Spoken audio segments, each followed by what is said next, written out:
it's been great. I think for me, the biggest thing was learning what I was good at and what I wasn't good at, because I came from a firm where, we had some support on the back end, and I then was like, okay, I need to figure out my systems and my process to now do all of these things on my own. And some of which I had experience doing all of the things essentially, but it was like, which ones actually make sense for me to do and what things do I need to get help with or things like that. And just figuring out how to kind of trust myself a little bit in that and be like, okay, that's something that takes way too much time for you to do. Somebody else could do that really fast. Just get them to do it. Your time, like figuring out where you're best spending your time, I think was the biggest lesson for me in starting my business. In terms of actual, like in the brokerage space and the actual work that I was doing, I think the biggest lesson was to kind of meet people where they were at. If you could wave a magic wand and have one marketing tactic implemented automatically, what would you pick? The direct outreach is really useful. And so if I could wave a magic wand and have someone do that direct outreach for me in a way that really fits my brand and that sort of thing, then I would probably want that so that I don't have to do it personally. But it's one of those things that I think is tricky, because if you're trying to build trust with someone and then you phone them and you get them on the call and you build that trust directly, it's easier to do than if you have someone else phone them and then they're like, here, this is my thing, build trust with this other person. And then you have to it creates that hurdle. So I want a magic wand that would fix that. You have found the Business Broker Growth Show with your host, Jason Cutter. This is the podcast for brokers who are ready to stop hoping for deals and start growing their pipeline. Our goal is to bring you strategies, stories, and insights that will be a catalyst to move you quickly from transactional deal makers to trusted advisors. Time for business broker growth. Hey everybody, Jason here, back with Jessica Craig from Exit Well, here for the after show. Jessica, are you ready for more questions? I sure am. All right. How was part one, by the way, for you? It was. We look at the clock. It's like 56 minutes went by, or something around that range.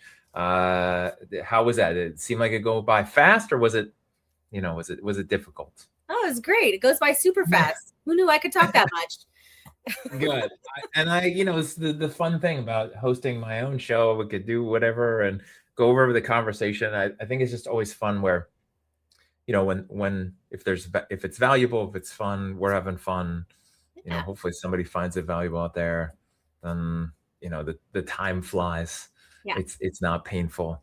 Only a few times have I had a podcast where it was very painful with a guest, where I'm like, oh my gosh, like this is rough. But I love conversations like this. Like, it's so fun. I showed you my notes in between. Like, I'm taking a lot of notes. I find this valuable. It's sparking all kinds of things in my mind. So hopefully the same thing for the audience.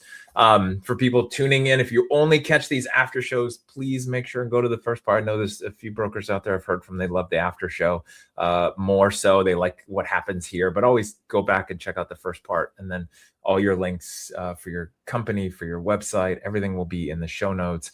Go to exitwell.ca, WELLE.ca. They can find you, Jessica Craig, on LinkedIn. But let's dive in. Let's get into these after show questions. So the first one I ask everybody is, if we have to think about 5 years from now, which is now 2031. It was cooler when it was 2030 from 2025. But now that it's 2026, 5 years from now, 2031, what do you think in 5 years from now, brokers, intermediaries, advisors, business brokers will have to do to be successful but in 2031? That's a great question. And I think like the big thing obviously for everybody is AI. It's coming for everybody. And I think that we need to integrate it in a way that makes sense for business brokerage so that we don't get left behind. I think it speeds up a lot of things and we can use it in certain ways, but I think it will be very difficult to replace the human aspect in a business sale. The negotiations are where we bring the most value, and getting people to actually agree and meet in the middle and compromise. That's going to be the biggest thing. So nothing will replace that. But I think making sure that we're using AI and not being left behind, I think is going to be important. Where do you see, because the second question I ask is what do you see the biggest tech change coming to business brokerage? So we could probably also put the AI in that category, but like, where do you see the AI tools available? And obviously we don't know what it's going to look like in 5 years from now based on what's happened just in the last couple of years. But where do you see it being used for good and not evil for business brokers? Yeah, I think that's a good question. Again, like you said, we don't know where it's going to go because it changes so quickly. Mhm.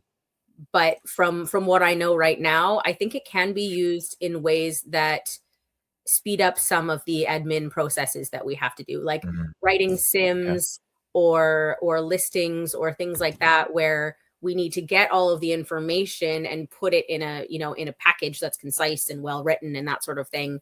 And then it takes all of the kind of guesswork out of it, especially because you can put in like the tone and the way that you want it to be written, so you can make it unique to your business but still like well written, and it's not going to have spelling errors or things like that. Like it's just going to speed up all of that. You won't have to use admin people to do that, and that sort of thing. And then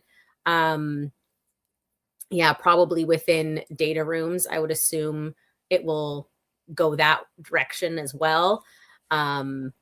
Just again, like taking all of the information and make it easier to comprehend. It could be, finding documents that you need or summarizing information or things like that. I would assume that would be part of it. Yeah. Have you had any experiences so far on your end where another broker, maybe seller, maybe buyers, trying to think of where somebody is using it and it's not working well, or maybe they sent you something and you're like, this is terrible and or wrong? Yeah, unfortunately, yes. I think we're going to see a lot Yeah. of that, especially as it develops, like right now when it's kind of still new. This happened to me recently, actually. Somebody sent me um, a very well put together email. It had all of their data that I would normally ask for. It had a suggested uh, price based on all that data. And they were like, I'm looking to sell my business. This is all the data that I have. And I was like, okay, looks pretty good, right? Like, probably ChatGPT help you write this, and it sounds pretty good. Like, okay, let's check it out. And then when I got into it and I started asking her questions, the if the input is bad, the output is bad, you know? Oh no. And so she just didn't know what what it was really asking, like because she didn't have Mhm. somebody to bounce it off of or what was happening. So she puts in certain things and then it gives her these kind of really rosy looking pictures, and anybody who's used like chat or anything like that, it tells you, yes and Yeah. so I think Yeah. we're going to see a lot of that in the valuation space in particular, which is probably going to increase the issue that we already have where people overvalue their companies and then they get the reality and it's like, actually, no, this is not how it works. No, and that is dangerous, right? Like you think of people who are using it for medical diagnosis or medical help for themselves, therapy type help for themselves. And then you think of someone who's just, I'm going to run my own business valuation through it or something like that, where you have to be very careful. It's trust but verify.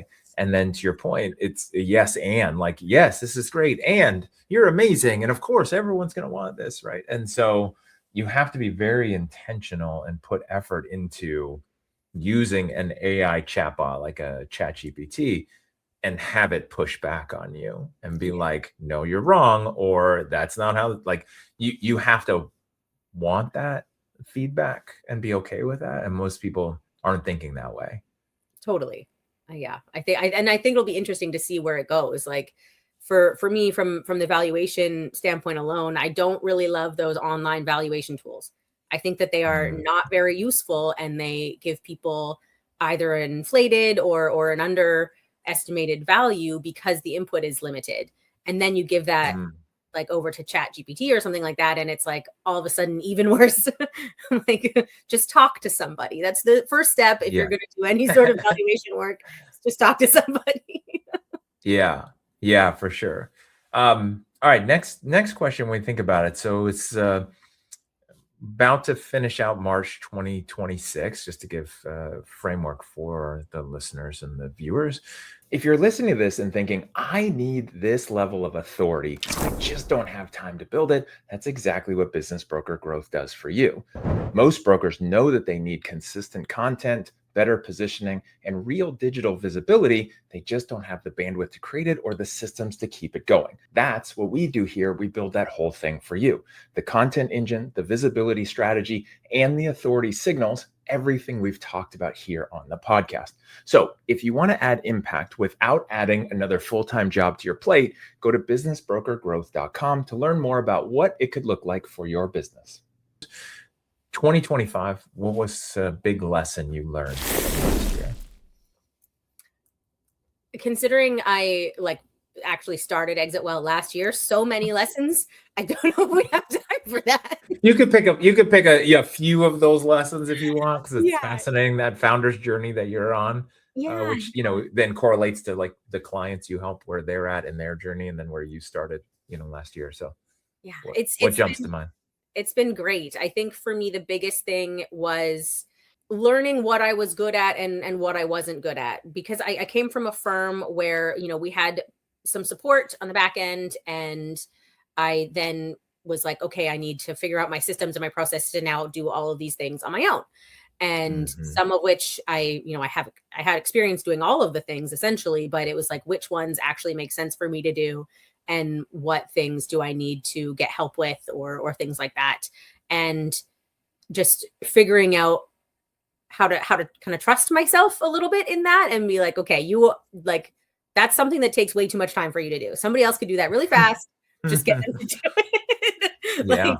Your time, like figuring out where you're best spending your time, I think was the biggest lesson for me in starting my business.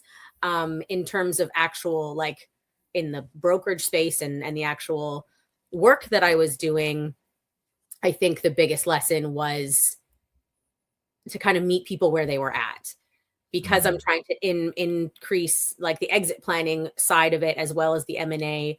I found that I was kind of having mixed messages to people.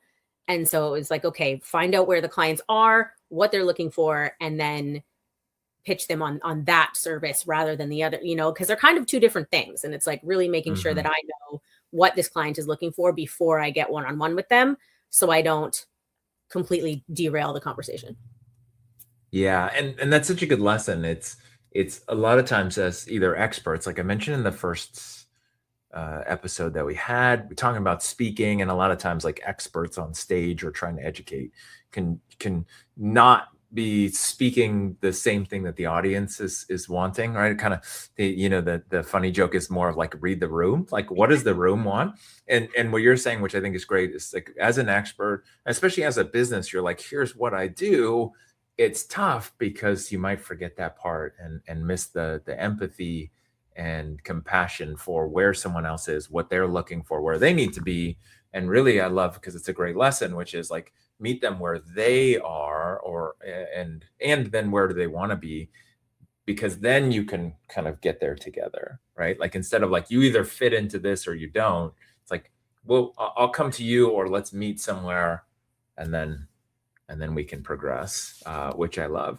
And then when I think of the first part that you said about your time, it's interesting when somebody's an employee of a company and you don't realize all the things that the business owner has put into place to make your life easier as an employee. Then when you go out and start your own business, how hard it is. Like, I think of the book, The E-Myth Revisited by Michael Gerber. He talks about that, like where there's the person who's, they work for a company making websites. So they leave and think, oh, this is easy. I could just make websites and run my own business. And then you don't realize all the things that go into running your own business if you want it to be successfully, from the sales to the marketing to the bookkeeping and all of that stuff, the HR. And so you miss all those things. You're like, hey, this is easy. I'm just going to go. It's like, he, in that book, he calls it the entrepreneurial spasm. Someone's like, I can do this. Like, this will be easy. And then all that stuff.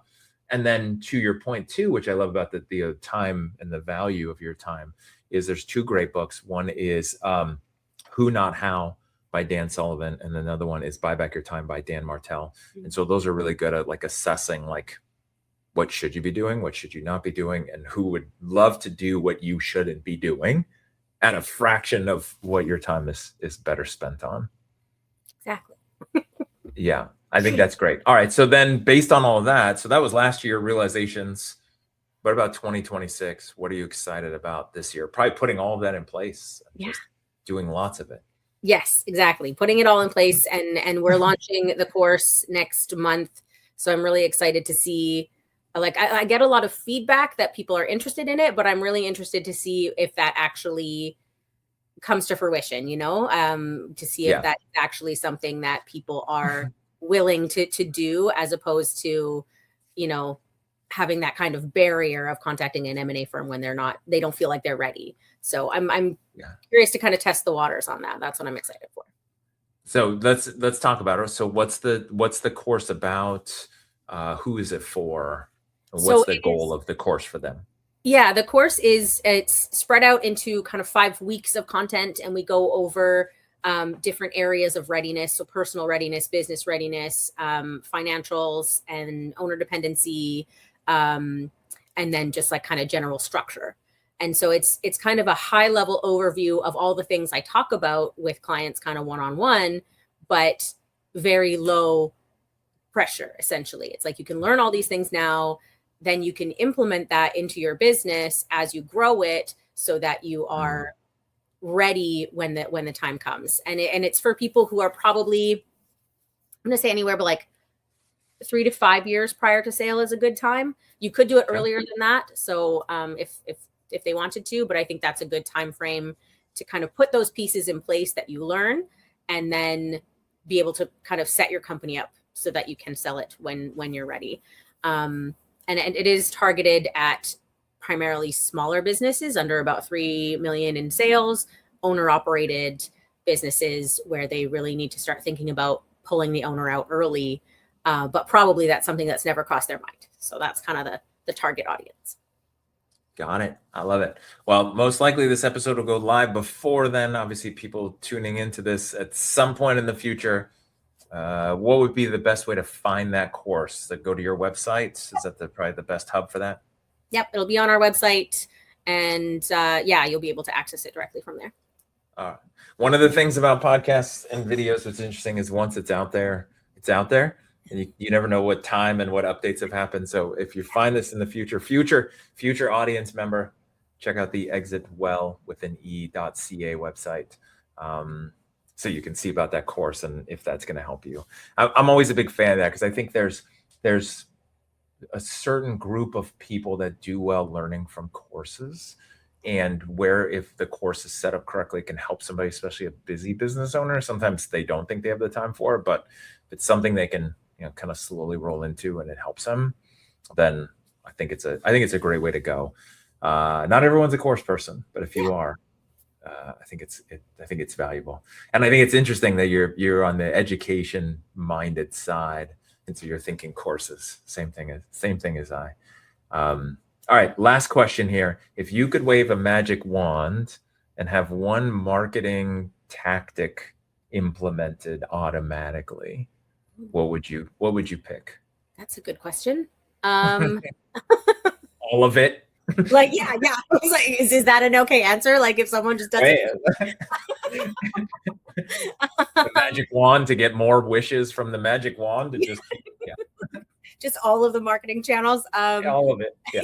I think the direct outreach is really useful. And so if I could wave a magic wand and have someone do that direct outreach for me in a way that really fits my brand and that sort of thing, then I would probably want that, so that I don't have to do it personally. But it's one of those things that I think is tricky, because if you're trying to build trust with someone and then you phone them and you get them on the call and you build that trust directly, it's easier to do than if you have someone else phone them and then they're like, here, this is my thing, build trust with this other person. And then you have to it creates that hurdle. So I want a magic wand that would fix that.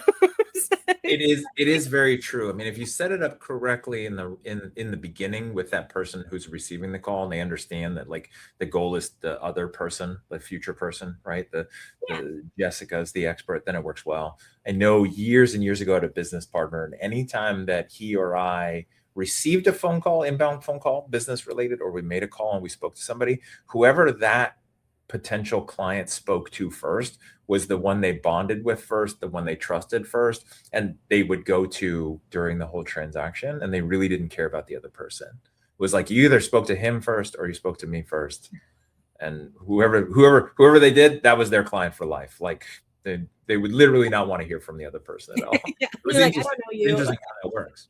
Yeah. So you got to be careful with that. Well, I think that's a great request. I think that's an interesting one for sure.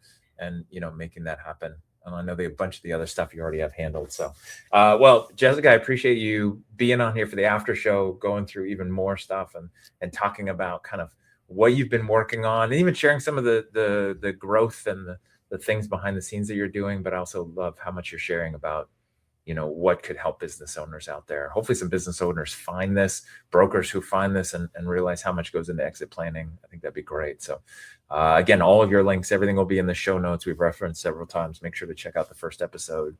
But Jessica, thank you again for being here on the podcast. Thank you so much. This was lovely. Thanks. All right. And everyone else, as always, until next time, stop hoping for growth and start building your pipeline. Thank you.